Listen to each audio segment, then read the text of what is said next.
Hey, To The Point listeners, it's your boy. This episode is going to be the presentation I gave live in Dallas during the Super Bowl, actually, at the Win the Storm conference, right before the Wolf of Wall Street himself, Mr. Jordan Belfort, came on. And this was in regards to attention, getting attention versus paying attention, and how to know the difference. Also, I'm really excited to be speaking on August 18th in Nashville, Tennessee, with Jimmy Hiller and Terry Nicholson. You can find out more information on contractorstrong.com/elevate. It's small, it's intimate, it's going to be a killer mastermind, and there's not many seats, so sign up now. Enjoy this episode. This is To The Point, a Rhino experience. Voted one of the top home services marketing and operations podcasts. Cutting through the bullshit and getting to the point.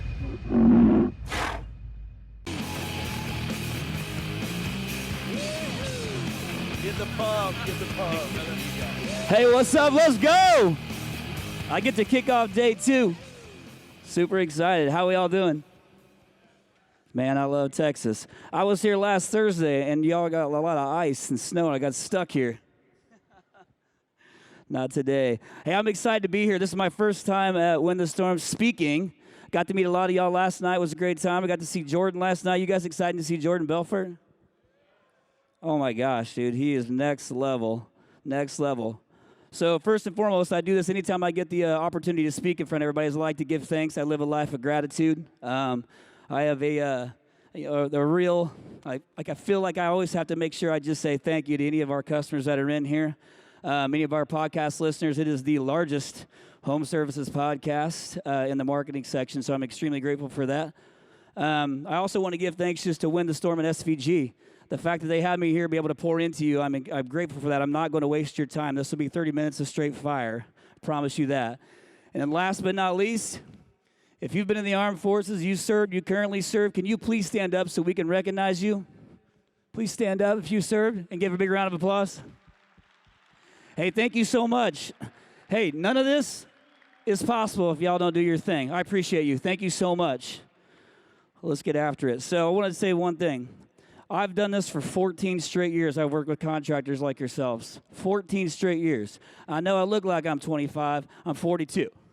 Okay? Started to get more gray through COVID.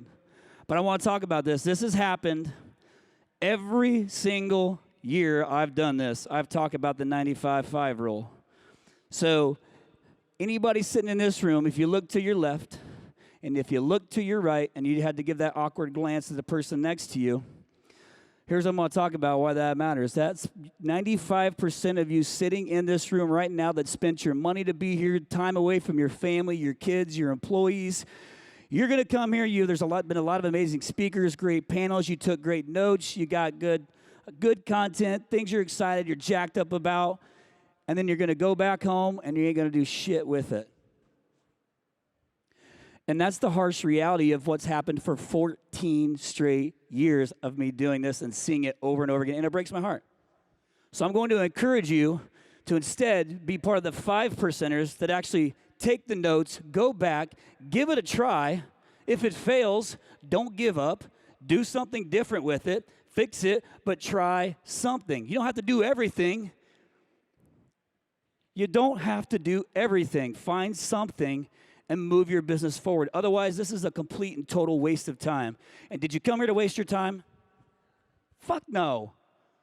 Man, you took time away from your family, your employees to be better. Do something with it.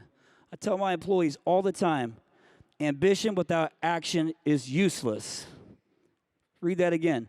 Ambition without action is what? It's useless. You just get all jacked up to do nothing. Don't be that. Be a 5%er. Can we be 5%ers when we walk out of this conference? Yeah. Okay, so I love to be able to get into this, I call this a tactical agenda. So I've done this numerous times. Everything I'm going to give you, you have no excuse to not go back and implement. You take one thing and go back and implement it in your business or give it to someone to implement in your business. I promise you, God is my word. It will move your business forward. You will be better. You will be able to grow. And it's going to cost you zero. Zero. to get it done. Someone hit the 6 P's of marketing to get attention. Talked a little bit about that on the marketing panel if you were there watching for it. How to grow with organic leads. I know there's lots of storms, but damn, doesn't work-life balance matter? I got 4 kids that I'm away from right now. I miss Valentine. I had Valentine's Day with 3 dudes.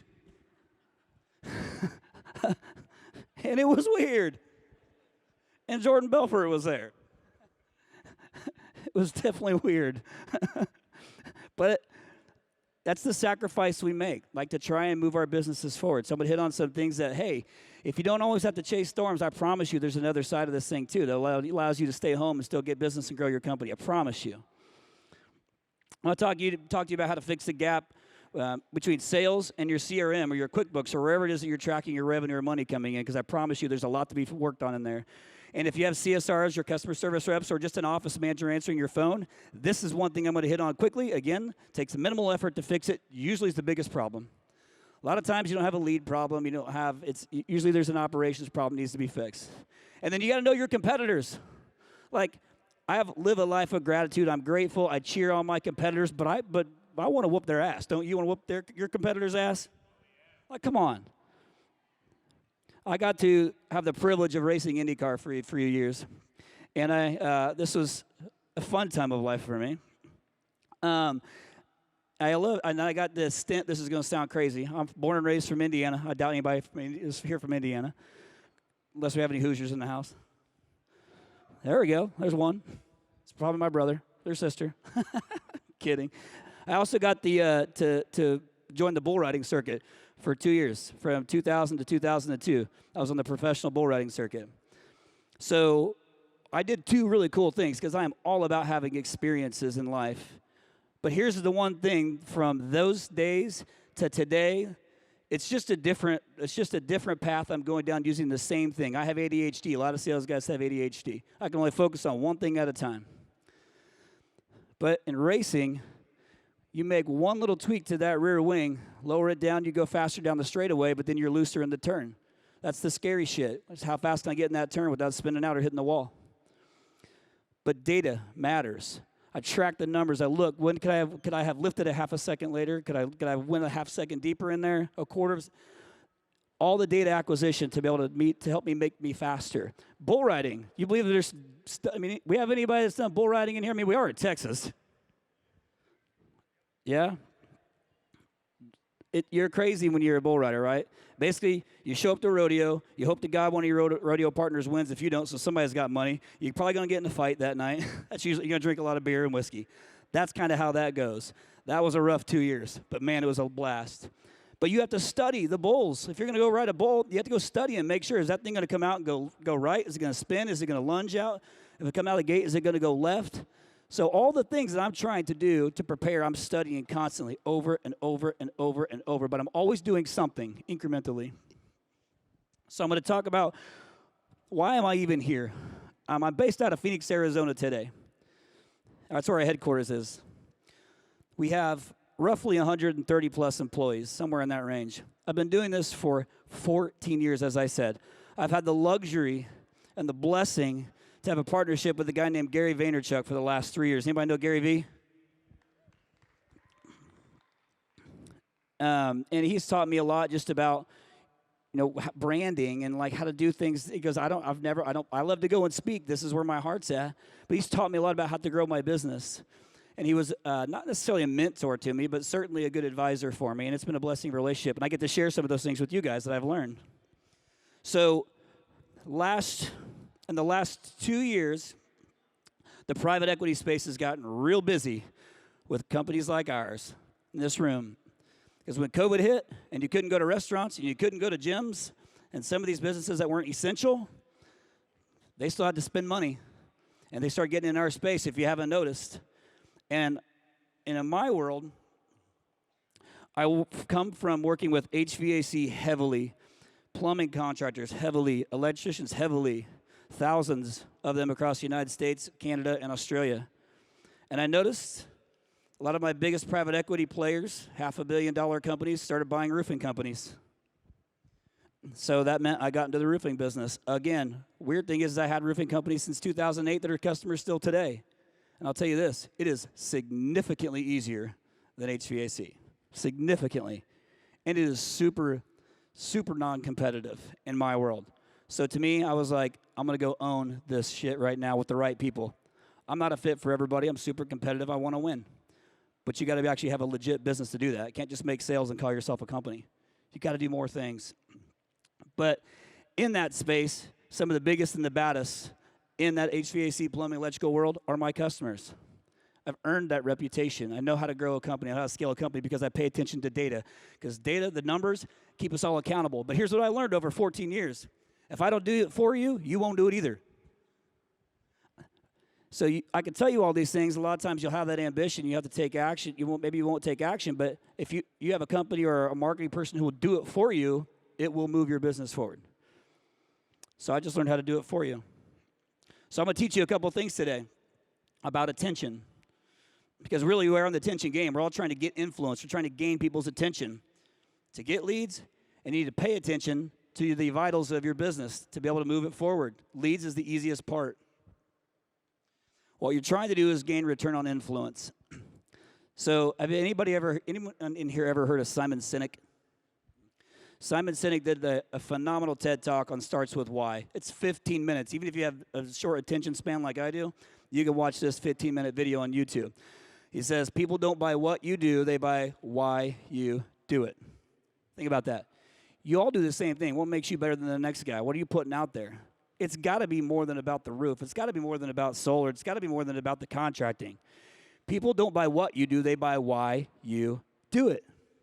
Think about that. That's your purpose. Do you know what your purpose is?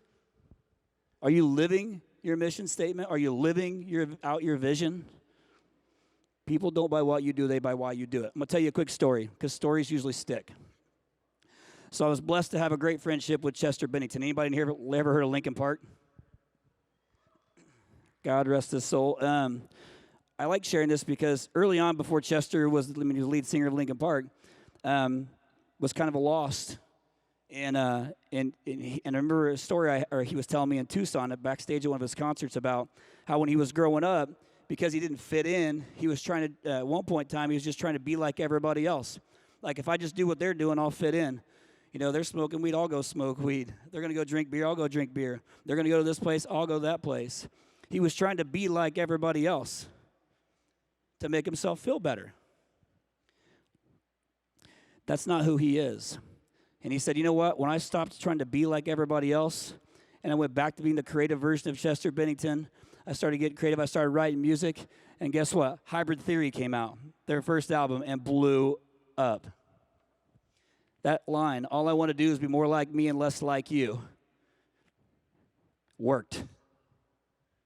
Don't try to be your competitor. Don't try to be somebody you're not. If you genuinely want to serve your customers, you genuinely want to do a good job, you genuinely care, do that. Focus on that. Don't worry about anybody else. You can't do anything about them anyhow. But be more like you and less like them. Okay, we're going to get into some little tactical things here too about, I call this the 6 P's of marketing because it's as simple as it gets. Again, 14 years I've had this conversation. So I am a nerd. I like to study data. You heard me say that. Because it doesn't lie to us. It keeps us all honest and accountable. So what I'm telling you isn't theory. It's fact. And you implement one of these 6 things, just one, and you'll move the business forward. This will have been a successful meeting for you if you just did that. It's pretty simple. Don't make people guess what you do. Here's what I mean by that. The first P, product. If your name is ABC Construction, do they know you do roofing? Are you assuming they know you do roofing or solar or whatever it is? No, don't assume. Why make anybody assume? Speed is a necessity. Attention. You have to gain somebody's attention fast. Don't make them guess what you do. On your website, make it simple. Don't even make them scroll. Put it right there as soon as they go to it, on their phone, on their desktop, whatever it is. Don't make them guess exactly what you do. Second P is place. Don't make them guess where you do it. Don't just assume everybody knows that you service the Dallas-Fort Worth area as a whole, or you're in McKinney. Don't make them guess. Make it clear as day. Put it on there. What do you do? Product. Second P, place. Where do you do it? Now, the third and the fourth P can kind of go together. Price and or promotion. So if you want to share a price, share a price. If you want to share a starts from price, do that. So I know there's a lot of judgment to that, a lot of debate on whether you should share a price on anything. And I know you got to go to be able to give somebody a price. But guess what they're going to ask? They're going to ask at some point in time, what's the cost to do it? So you share something. Promotion doesn't have to be an offer, a savings. It can be you're pushing your reviews out there. It can be that you have the text feature that you're putting out there because that's another way somebody wants to communicate with you. I got 4 kids. 3 of them talk to me by text. You guys can relate to that? I get a text message from the bedroom. It pisses me off. My grandpa, 90 years old, sends me a text for my birthday. I used to get a card. You guys ever had that happen to you now? Like, it is what it is. We got to embrace it. But that's another way you can promote yourself, too, your stars, your reviews, the fact that you have emergency service, whatever it is, chat feature, again, because more and more people don't actually want to pick up the phone and call you. 5th P is people. If you have a marketing company that you're using or a marketing manager in-house, make sure they know your customer and your industry. It's so incredibly important. You're in the game of psychology. You know that, right? This is a psychology game. What you're trying to do is think through what the objections are going to be and answer those questions before they even get to you. Pick up the phone to call you. You got to find somebody that knows your people, your niche industry. If they do too many things, I promise you there's not enough focus on this. And it's been 14 years of me figuring out how to make contractors be successful for my world. 14. One of the oldest in the business that focuses on contractors. The last P, well, that's not that simple. Anybody know that reference? Naughty by nature. Is personality. Don't be afraid to give your business a personality, okay? It makes you different. It's okay to be funny. Put yourself out there. COVID did this. Actually, this is what COVID was great at, is it actually put some of you with your back was against the wall. You had to do something more. Don't be afraid to give your business a personality. It's the one thing that can make you unique. The better the videos you put out there, you don't worry about overthinking it. Put it out there, be genuine. If you're trying to recruiting's an obvious problem, use a video. And talk about why somebody should come work for you. They can attach to that emotion. Somebody who did a phenomenal job of this, if you guys remember, like I said, I'm 42, so I'm a little older, is this commercial was perfect. Walmart was kicking Kmart's ass. Anybody ever have to go shop at Kmart when they were a kid? Yeah, I grew up poor. We went to Kmart. The Blue Light Special, remember that? But they did a phenomenal job of stepping outside the box. Let's see if you guys remember this commercial. Ship my pants? Right here? Ship my pants, you're kidding. You can ship your pants right here. You hear that? I can ship my pants for free. Wow, I just may ship my pants. Yeah, ship your pants. Billy, you can ship your pants too. I can't wait to ship my pants, Dad. I just shipped my pants, and it's very convenient. Very convenient. I just shipped my drawers. I just shipped my nightie. I just shipped my bed. If you can't find what you're looking for in store, we'll find it at Kmart.com right now and ship it to you for free. Come on, that was good, right? Kmart did a good job. I mean, the downside is Walmart still whooped that ass, but that was creative. And it worked really, really, really well. It was a good way to get attention. It was a great way to get attention and create action. So now we're going to talk about how what you got to pay attention to, because getting attention is one thing. That's the front side. That's actually the easier side. But then you got to pay attention to know what's actually working in your business. I promise you, you can actually predictably scale a business when you focus on some numbers, and it's really easy to do. It's really easy to do. I'm going to share some of it with you. But what you have to track everything. Throw a call tracking number on there. They're cheap. All right? Records the calls for you. There's no reason you can't track everything today. It's all there to be done and can be done for you. So everything I'm telling you, someone should be doing for you. You don't have to do it yourself. If you're using a marketing company, they should be doing everything I'm about to tell you for you. If not, they're doing you a disservice. Or you can do this in-house too. But you have to be tracking all of these things. In the digital space, there's no reason to not track it all separately. So I know if I'm spending $1 on one thing, what am I getting in return? Again, this is predictable. So it's their facts. It's not a theory. It's if you spend $1 and you get 3 in return, you play that slot machine all day long because you know you're going to get a return. But now that's how it becomes when you start to think like, man, I can't really see myself spending $5,000, $10,000, $100,000 a month on something like that. I promise you can. Once you know like, oh shit, I spent $100,000, I get $400,000 in return. I promise you spend that money all day long. So I think a big piece of this, too, is that you just got to take the time to commit and look at the stuff, too. I mean, if it's 30 minutes a month, I promise you the upside is far greater than the time you spent doing it. But you at least need to have 24/7 access to it. I have about roughly 60 people on a call listing and reporting team that are here in the United States of America. I do everything in-house. I don't outsource anything. That listen to every single phone call that comes through for our customers. Hundreds of thousands of hours of phone calls. Worst job in my company is listening to your phone calls. Have you ever listened to your own phone calls? It makes you want to fight somebody. I'm like, my God, if you just listened to those, you would fix the business. And it's the hardest position to fill, and we pay the least attention to it. But you got to be able to see how you're performing, what's actually coming in. You got to know, if I'm getting a new lead, where did it come from? What did it cost me to get it? Are we booking those calls? Am I missing phone calls? Like, who's answering calls after hours? Like, these are some things you have to pay close attention to. And again, somebody can do this for you, so you got no excuse to not do it. So we do what this is called as a scrub lead tracking report. So I want to get on the same page with you guys. Again, this is the same thing that drove me crazy for years. A new customer, a new lead. What is a new lead? Is it a call that comes in or a contact form that gets sent in? Is that a lead? Last time I checked, you pay companies like mine to bring in new business, which to me is a new bookable repair, replacement lead that was not a past customer or a referral. That's a new lead, right? Like, that's a legit new customer that came in from that source that you tracked, and you know, okay, perfect, I spent $1, I got this.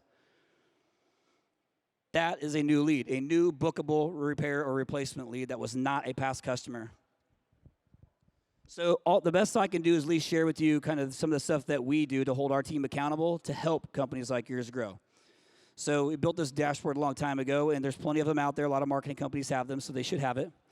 But you can track all these things. How many new roof repair leads did I get? How many new install leads did I get? How many gutter leads did I get? What was my booking rate? How are my customer service reps doing, or my office managers that are answering the phone? So there's 4 circles on this thing. The top one says, Jill answered the phone. This is a new customer, PPC lead. Caller was looking for a roof repair. So I can see the date, time that called in, the caller information. What was the lead? It was a repair lead. I got the actual transcript of the phone call, shorthanded for you. Was the appointment booked? Yes or no? Is this a new customer? Yes or no? And then that little, all the way over to the right is the file, the audio file if you want to listen to it yourself. All done for you. So you know every single month exactly what you spent and got in return for that. No questions asked. It makes it really clear to hold them accountable and yourself accountable. How you doing? How you working with those? So I'm going to get into the gap. I'm going to call it the gap. This is where a lot of this is basically like getting in the trenches on your business. It's between sales and however you're tracking it now, whether you're using a AccuLynx or a Job Nimbus, or you're using just QuickBooks or an Excel spreadsheet. Whatever it is, wherever you're tracking your closed revenue. You have lead volume that comes in, and you've got closed revenue. You can't look at closed revenue and then judge your marketing company or judge your marketing manager. You have to look at both. What opportunity came in? What did we miss in that gap before it got to close? We can't close it for you. But I promise you, in that gap, what you're going to learn is that there was missed opportunities. Missed opportunities that would have increased your revenue, increased your sales. You're going to find stuff in there that increases the profitability of the business, because we are for profit, right? Like, that is why we're starting these companies. We do want to make money. Booking rate, we'll find out what the booking rate is. Again, very overlooked. And then the cost per lead in each market. The reason private equity has come to me all these years when they want to buy another roofing company is they know that my numbers are on point. They know if they want to go and scale in another market, I can pretty much figure out what can I do in that market for them. What do I think I can bring in based on these numbers? So I'm a predictable model, which is a safe model for them to come to me. So Csr Accountability and Tracking is easily overlooked too. I'm going to make this thing really short. If you don't train your office managers or hold them accountable, or your CSRs, it's your fault. It's on you. It just takes a little effort. If you're recording the calls, sometimes it's as simple as just sending them the call recordings. So a company like ours is doing CSR or whoever's answering your call assessments every month so we can help with performance. Like, are they closing these things? Are they booking it? Did they miss an objection? Did Jill not know how to close a repair lead? So all these things that you can fix that don't cost you anything extra, you just got to make sure that you're paying attention to it. And a lot of times that right there is the biggest broken piece of the business. They're $13, $14 an hour employees, maybe $12 an hour employees. There's so much turnover, and it's usually the most broken piece of the business. So anything that you're spending money on, leads you're generating from whatever source it is, branding, don't matter. Anything that's coming through into that number, and that's the person answering your phone, can fail your business, and that's on you. And you deserve better than that. Your family deserves better than that. Your employees deserve better than that. So do something about it. Have them listen to their own phone calls. They'll fix it. It'll be uncomfortable, but they'll fix it. Now, my favorite part is you got to pay attention to who you're really competing against. So one thing that I like to do is anytime I'm going into a market, I want to see who's the man or who's the woman, who's the company that is the best in the online space. I need to know who it is because I need to know whose ass I'm going to go kick. And let's go ahead and put together the battle plan. Let's do it. So I always want to know, and you should want to know. You have to basically take market share away from them. That is the game that you're in. So you don't just have to know who they are. You now have to take action to try and figure out, okay, well, what are they doing better than me? This is where your marketing companies come in handy. What are they not doing that I might be able to expose? And you start competing.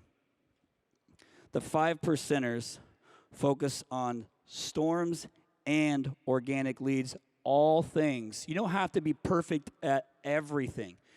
Just be great at enough things. But you don't have to just chase storms. You don't have to do that. I'm going to show you some numbers here. And if your market's not on here, this next slide, I'm going to throw up a few markets. So all I did here is take the top 25 keywords that we know are people looking for exactly what you do with no company in mind, trying to find out what can you, like, I need help. Only the top 25 is what I took to generate these numbers. And what these numbers look like is that the biggest number, I'm going to use San Antonio on the bottom left-hand side. 7,760 people searching for exactly what you do with no company in mind in the peak month. And the lowest month was in November. 2,260 people a month searching for exactly what you do with no company in mind in November. 2,260 for just the top 25 keywords. Clearly, there's more than that. That's opportunity. Those are people looking for exactly what you do. No business name in mind. That's a fact. That's opportunity right now. And the 5%ers get after that. So in these particular markets, those are the 5%ers. Does anyone in here see their own name on that board? If you do, raise your hand. Not that I could see it anyway. Do you have your hand raised? Nice job. Well done. These are the ones getting it done.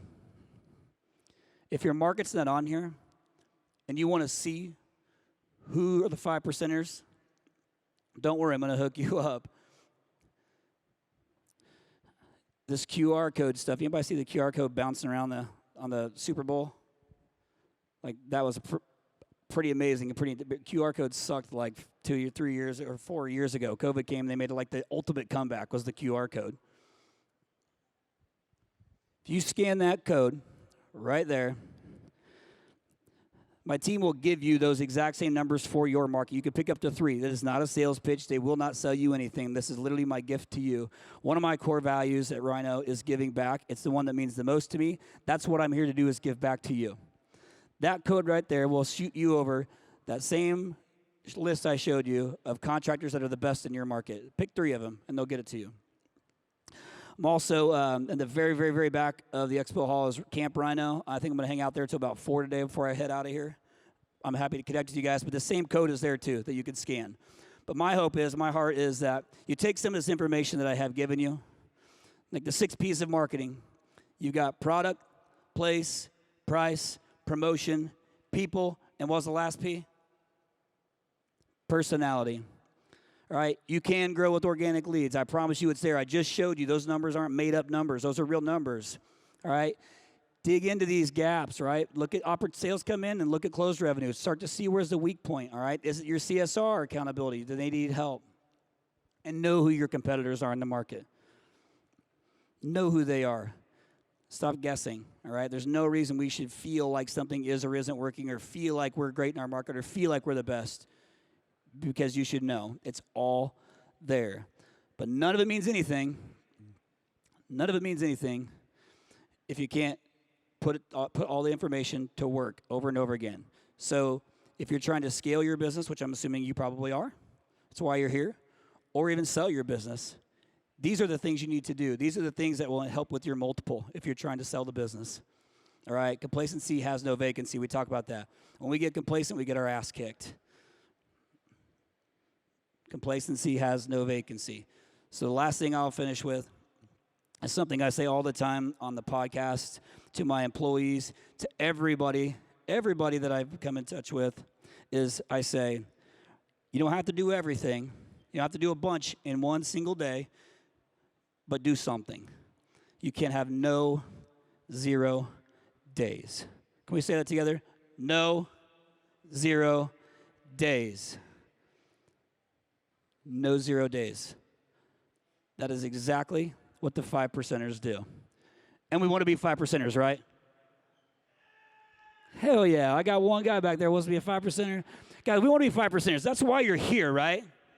Like, you're here to learn from these guys. You got the panel coming up of these badasses. They're the millionaire panel coming up. You got Jordan Belfort. You got all these great things that When the Storm has brought to you. Go back and do something with it and grow your business, because you deserve it. Your family deserves it. Your employees deserve it. And listen, otherwise this is all a complete waste of time. Complete waste of time. And I'll finish with this. When you grow the business, and you will, because you're going to go back and implement it and be a 5%er, don't forget to give back. Giving back is so incredibly important. So incredibly important. Give back to your community. You want to know a great way to build culture in your business? Go give back together. We do it once a month, every single month. Shut the office down. We all go and serve somewhere in the community. It's great at retention. But go grow your businesses, kick some ass, give back, and enjoy the rest of When the Storm. Thank you guys so much. I appreciate you. Have a great event.